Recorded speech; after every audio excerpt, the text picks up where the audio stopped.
नमस्कार। हम अभिज्ञान शाकुंतलम का अध्ययन कर रहे थे। हमने अब तक अध्ययन किया कि नट और नटी कथा वस्तु के आरंभ होने की सूचना देकर रंगमंच से चले जाते हैं। उसके बाद में रंगमंच पर दृश्य उपस्थित होता है कि धनुष बाण हाथ में लिए हुए मृग का पीछा करते हुए रथारूढ़ राजा तथा सूत रंगमंच पर प्रवेश करते हैं। आइए आगे अध्ययन करते हैं। कृष्ण सारे ददच्चक्षु त्वयि चाधिज्य कार्मुके मृगानुसारिणं साक्षात् पश्यामि पिनाकिनम्। जो सूत है वो राजा से कहता है कि हे राजा, कृष्ण सारे अर्थात कृष्ण सार मृग पर ददत चक्षु देते हुए अर्थात ध्यान देते हुए, नज़र डाले हुए, त्वयि च और तुम्हारे ऊपर, जो कैसे हैं, अधिज्य कार्मुके जिसने अपना धनुष है, अपना बाण प्रत्यंचा पर चढ़ाया हुआ है, ऐसे आप पर और कृष्णसार मृग पर ध्यान देते हुए मैं जैसे आप दोनों को देख रहा हूँ। मृगानुसारिणम साक्षात, तो आप मुझे ऐसे प्रतीत होते हैं। मृग अनुसारिणम, मृग का अनुसरण करते हुए मुझे आप प्रतीत होते हैं। पश्यामि इव, देखता हूँ, के समान, पिनाकिनम साक्षात, पिनाकिनम अर्थात शिव के समान। तो हे राजा, कृष्णसार मृग पर और धनुष पर प्रत्यंचा चढ़ाए हुए आप पर, दोनों पर एक साथ दृष्टि डालता हुआ मैं मृग रूपधारी यज्ञ का पीछा करते हुए साक्षात शिव के समान आपको देख रहा हूँ। तो देखिए यहाँ पे जो कृष्ण सार है ये एक मृग विशेष है, मृग की जाति विशेष है। और जो अधिज्य कार्मुके शब्द आया है उसका तात्पर्य है जिसने अपना जो बाण प्रत्यंचा पर चढ़ाया हुआ है। तो इस प्रकार से हमने देखा कि शिकार खेलने के लिए राजा, रथारूढ़ जो राजा है वह वन में प्रवेश करता है और वह एक कृष्णसार मृग पर निशाना लगाए हुए हैं। उन दोनों को इस प्रकार से देखकर जो सारथी है वह राजा को साक्षात शिव के समान बताता है। तो शिव के समान बताने का तात्पर्य क्या है कि देखिए इसमें एक पौराणिक कथा का संकेत हुआ है, मृगानुसारिणम पिनाकिनम, कि दक्ष प्रजापति के यज्ञ में अपने पति शिव जी की निंदा को सहन न करती हुई देवी सती ने जब यज्ञाग्नि में अपना शरीर त्याग दिया, तब इससे क्रुद्ध होकर शिव जी ने आकर अपने श्वशुर दक्ष का वध किया। और यज्ञ जब मृग का रूप धारण कर भागने लगा तो शिव जी ने अपना पिनाक धनुष उठाकर उसका पीछा किया तथा उसका सिर काट डाला। प्रस्तुत श्लोक में राजा दुष्यंत को मृगानुसरण करते हुए साम्य वर्णन की तरह चित्रित किया गया है। देखिए इस श्लोक में अनुष्टुप छंद है। जैसे कि हमने छंदों का अध्ययन करते समय अनुष्टुप छंद को पढ़ा था कि इसके एक चरण में 8 वर्ण होते हैं। श्लोके षष्ठम गुरु गेयम सर्वत्र लघु पंचमम, और चारों चरणों में 5वां वर्ण लघु और 6ठा वर्ण गुरु होता है। इसके पश्चात द्विचतुष्पादयोरिस्वम, दूसरे और चौथे पाद में जो 7वां वर्ण है वह ऋस्व होगा। द्विचतुष्पादयोरिस्वम सप्तमम दीर्घमन्ययो, और जो प्रथम और तृतीय चरण है उसमें जो 7वां वर्ण होगा वो दीर्घ होगा। आगे वर्णन किया गया है कि आगे आगे मृग है और उस पर निशाना लगाए हुए उसके पीछे पीछे राजा। तो इस प्रकार से जो मृग है वह बहुत तेज गति में दौड़ रहा है। उसी का वर्णन राजा यहाँ पे कह रहा है कि हे सूत, यह हरिण तो हमें बहुत दूर तक ले आया है, देखिए इसकी स्थिति। इस पद्य में श्रद्धरा छंद है। ग्रीवाभंगाभिरामं मुहुरनुपतति स्यन्दने बद्धदृष्टिः पश्चार्धेन प्रविष्टः शरपतनभयात् भूयसा पूर्वकायं दर्भैरर्धावलीढैः श्रमविवृतमुखभृंशिभिः कीर्णवर्त्मा पश्योदग्रप्लुतत्वात् वियति बहुतरं स्तोकम् ऊर्व्यां प्रयाति।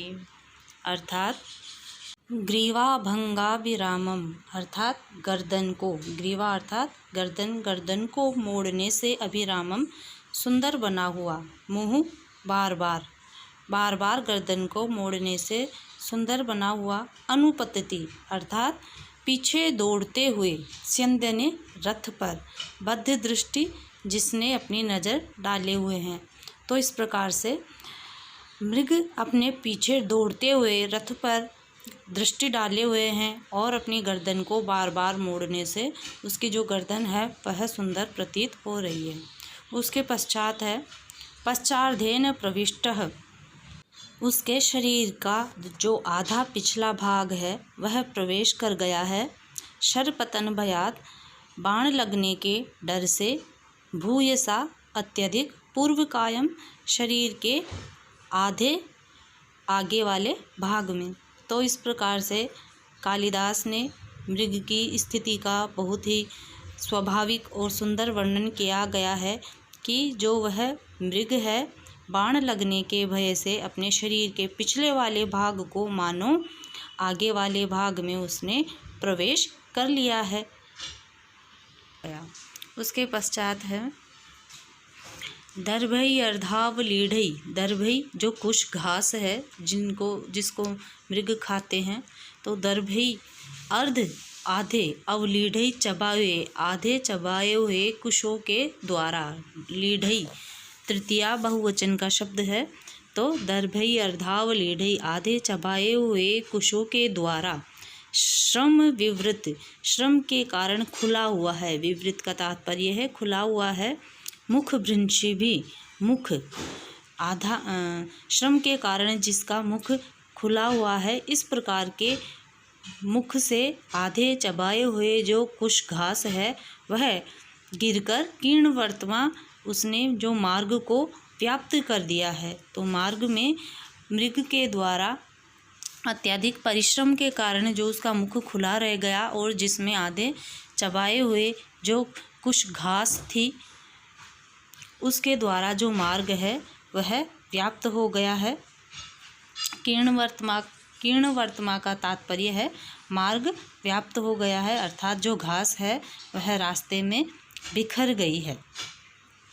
फिर उसके पश्चात है पश्य उदग्र प्लुतत्वात्, पश्य तो राजा सारथी को कह रहा है कि हे सूत तुम देखो, पश्य देखो, उदग्र प्लुतत्वात्, उदग्र अर्थात ऊंचा, प्लुतत्वात् उछलने के कारण, वियति आकाश में, तो जो मृग है अत्यधिक ऊंचा उछलने के कारण अर्थात जो दौड़ रहा है मृग और जो उसकी कुलांच है, उसकी उछाल है, उसके बारे में आया है कि अत्यधिक उछलने के कारण आकाश में बहुतरम अर्थात ज़्यादा, तो अत्यधिक उछलने के कारण जो ये मृग है आकाश में तो ज़्यादा देर ठहरा है, जबकि स्तोकम अर्थात अत्यल्प कम, ऊर्व्याम पृथ्वी पर, उर्वी कहते हैं पृथ्वी को, ऊर्व्याम सप्तमी एक वचन में, पृथ्वी पर अधिकरण के अर्थ में इसका अर्थ है। देखिए स्तोकम ऊर्व्याम पृथ्वी पर कम ही प्रयाति चल रहा है। तो है सारथी तुम देखो कि जो ये मृग है यह आकाश में तो ज़्यादा और धरती पर कम चल रहा है। तो इस प्रकार से हमने देखा कि मृग के अवस्था का वर्णन बहुत ही सुंदर किया गया है। इस प्रकार से हमने देखा कि अपने पीछे दौड़ते हुए रथ पर गर्दन मोड़ने से सुंदरतापूर्वक बार बार एक दृष्टि से देखता हुआ, बाण लगने के भय से अपने शरीर के पिछले आधे भाग से शरीर के अगले भाग में अत्यधिक प्रविष्ट हुआ सा और दौड़ने से थकान के कारण खुले हुए मुख से गिरने वाले आधे चबाए कुशों से जिसका मार्ग व्याप्त हो गया है, ऐसा यह मृग ऊंची चौकड़ी भरने से आकाश में अत्यधिक और धरती पर अत्यल्प चल रहा है।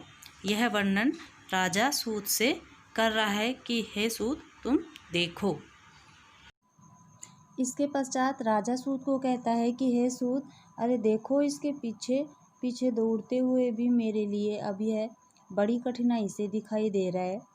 तब सूत कहता है, आयुष्मान, यह भूमि ऊंची नीची होने से मैंने घोड़ों की लगाम खींचकर रथ का वेग मंद कर दिया था। इससे मृग दिखाई नहीं दे रहा था। अब समतल भूमि पर स्थित आपके लिए यह दुष्प्राप्य नहीं होगा, अर्थात यह आपको आसानी से दिखाई देगा। तो फिर राजा कहता है, तो लगाम ढीली करो। उसके पश्चात सूत ने लगाम ढीली की और क्या होता है देखिए। लगाम ढीली कर देने के पश्चात जो रथ के घोड़े थे बहुत तेज गति से दौड़ने लगे। और वो कैसे दिख रहे हैं देखेंगे इस श्लोक में। मुक्तेषु रश्मिषु निरायत पूर्विकाया निष्कम्प चामरशिखा निभृतोर्ध्वकर्णः आत्मोद्धतैरपि रजोभिरलङ्घनीया धावन्त्यमी मृगजवा क्षमयेव रथ्यः। देखिए, इस पद्य में वसंत तिल का छंद है। जैसा कि हमने छंदों में अध्ययन किया था कि इसके प्रत्येक चरण में 14 वर्ण होते हैं और गणों की व्यवस्था क्रमशः तगण, भगण, 2 जगण और 2 गुरुगण होते हैं। तो आइए इसका अर्थ देखते हैं। मुक्तेषु रश्मिषु, रश्मि का तात्पर्य है जो घोड़ों की लगाम है, जिसको खींचकर घोड़ों को वश में किया जाता है। तो लगाम खींचने पर तो क्या होता है, घोड़े रुक जाते हैं, उनका वेग धीमा हो जाता है और लगाम ढीली छोड़ देने पर तेज गति से दौड़ने लगते हैं। तो इस प्रकार से रश्मिषु मुक्तेषु अर्थात लगाम को ढीली कर देने पर निरायत पूर्वकाया अर्थात पूर्वकाया उसके शरीर का जो अग्रभाग है, आगे वाला भाग है, पूर्व भाग है, वह अत्यधिक चौड़ा हो जाता है। जो घोड़े जब उनकी लगाम ढीली कर दी जाती है तो तेज गति से दौड़ने के कारण उनके शरीर का पूर्व भाग अत्यधिक लंबा चौड़ा हो गया। फिर है निष्कंप चामर शिखा।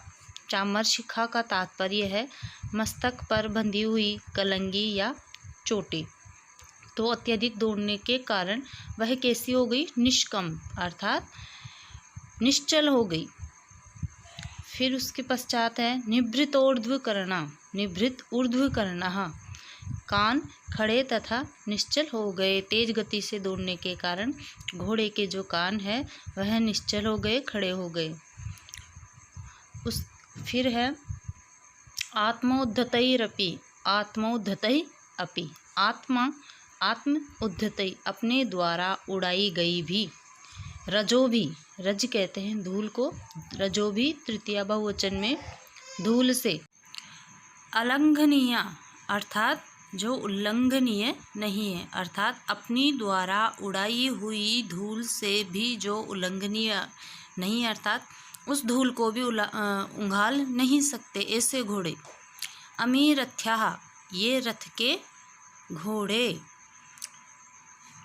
मृग जवाक्षमया इव, मृग के वेग को न सहन करते हुए से धावंती दौड़ रहे हैं, अर्थात रस्सियों को ढीली कर देने पर पूर्णतया विस्तृत शरीर के अग्रभाग वाले, मस्तक पर बंधी चोटियों के निष्कंप अग्रभाग वाले, निश्चल एवं खड़े कानों वाले तथा अपने द्वारा उड़ाई गई धूलियों से स्पष्ट न होने वाले। इस प्रकार से जो ये 4 शब्द आए हैं ये घोड़ों के विशेषण के रूप में आए हैं तो इस प्रकार के ये रथ के घोड़े मानो मृग के वेग को न सहन करने से इतने वेग से बहुत तेज दौड़ रहे हैं। क्योंकि हमने देखा था कि ऊंची नीची भूमि आने पर सारथी ने लगाम खींचकर घोड़ों के वेग को कम कर दिया था। इस कारण मृग राजा की दृष्टि से कुछ दूर हो गया था, परंतु अब समतल भूमि आ जाने पर सूत ने लगाम ढीली की, जिससे घोड़े गति से भागने लगे। उस समय तीव्र वेग से उनके शरीर का अग्रभाग स्वभावतः लंबा चौड़ा हो गया था। मस्तक पर शोभा के लिए बांधी गई कलंगी अति वेग के कारण निष्कंप हो गई थी, अर्थात स्थिर हो गई थी।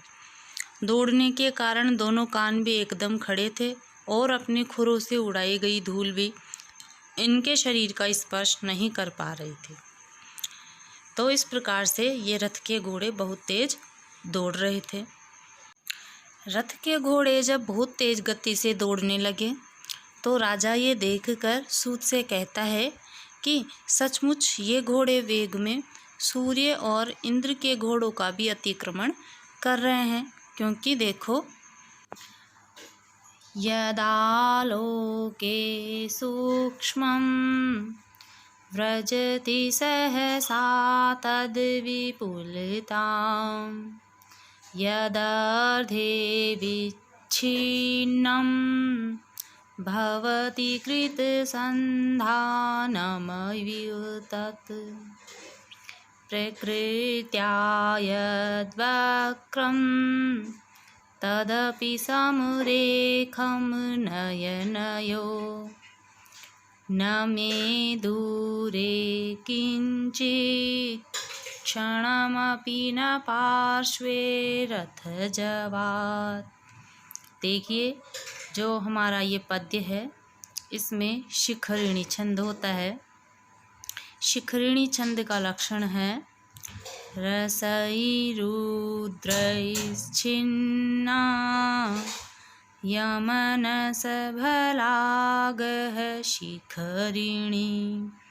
इसके प्रत्येक चरण में 17 वर्ण एवं गणों की व्यवस्था क्रमशः यगण, मगण, नगण, सगण, भगण, एक लघु तथा एक गुरु वर्ण होता है।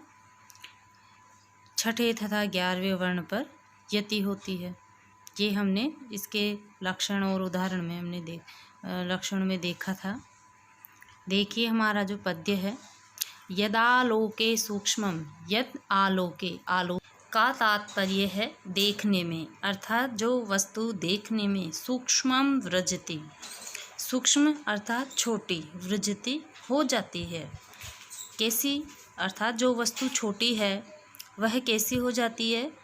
सहसा, अचानक ही, तद विपुलता, वह बड़ी हो जाती है। तो राजा के कहने का तात्पर्य यह है कि जो घोड़े बहुत तेज गति से दौड़ रहे हैं, उस तेज गति के कारण क्या होता है कि जो वस्तु राजा को रथ पर से बहुत छोटी दिखाई देती है, अचानक से ही वह बहुत बड़ी हो जाती है। अर्थात छोटी वस्तु कब दिखाई देती है? जब दूर होती है, और वही वस्तु अचानक से जब पास में आ जाती है तो बड़ी दिखाई देती है। तो यहाँ पर भाव है कि रथ के अत्यधिक वेग के कारण, घोड़ों के बहुत तेज गति से दौड़ने के कारण, दूर से देखने पर जो वस्तु बहुत दूर थी, छोटी थी, वह पास में आ जाती है और बड़ी दिखाई देने लग जाती है। उसके बाद में है यदर्थे, यत, यदर्थे, यत अर्धे, यत जो वस्तु, अर्धे बीच में से, विच्छिन्नम टूटी हुई, कटी फटी सी दिखाई देती थी, कटी हुई सी दिखाई देती थी, तत् वह वस्तु, कृत संधानम इव, संधानम अर्थात जोड़ना, कृत जोड़ दी गई है, इव की जैसे, मानो जोड़ दी सी गई है, इस प्रकार से हो जाती है। अर्थात जो वस्तु बीच में से टूटी हुई सी दिखती है, अचानक वह जोड़ दी हुई सी लग जाती है। प्रकृत्या, प्रकृति से, यद वक्रम जो वस्तु स्वभाव से टेढ़ी होती है, तदपि वह भी, समरेखम नयनयो, नयनयो नेत्रों के लिए, समरेखम सीधी सी हो जाती है। अर्थात जो वस्तु टेढ़ी दिखाई दे रही थी वह अचानक से सीधी दिखने लग जाती है। तो इस प्रकार से न मैं दूरे किंचित, न तो मुझसे कुछ दूर है, क्षणमपि, क्षण भर के लिए भी। तो क्षण भर के लिए भी कोई वस्तु मुझसे दूर नहीं है, अर्थात अचानक से क्षण भर में वह पास में आ जाती है। और जो वस्तु पास में है, न पार्श्वे रथजवात, वह पास में नहीं ठहरती। किस कारण से? रथजवात, रथ के वेग के कारण। तो इस प्रकार से हमने देखा कि रथ के वेग से दूर की छोटी वस्तु समीप आने पर बड़ी लगती है, फिर वह वस्तु रथ के आगे बढ़ जाने पर, अर्थात उससे रथ की दूरी बढ़ जाने पर छोटी लगती है। इसी प्रकार वक्र वस्तु अर्थात टेढ़ी वस्तु सीधी और बीच से कटी हुई वस्तु जुड़ी हुई सी लगती है। अर्थात रथ के वेग के कारण पहले से जो वस्तु छोटी थी वह अचानक ही समीप आने पर विशालता को प्राप्त हो जाती है। जो वस्तु बीच में से कटी हुई सी प्रतीत होती है वह जोड़ दी सी गई लगती है। जो वस्तु स्वभाव से टेढ़ी है वह भी आँखों के लिए सीधी सी हो जाती है। तो क्षण भर भी कोई वस्तु न ही मुझसे दूर है, न ही मेरे पास ठहरती है।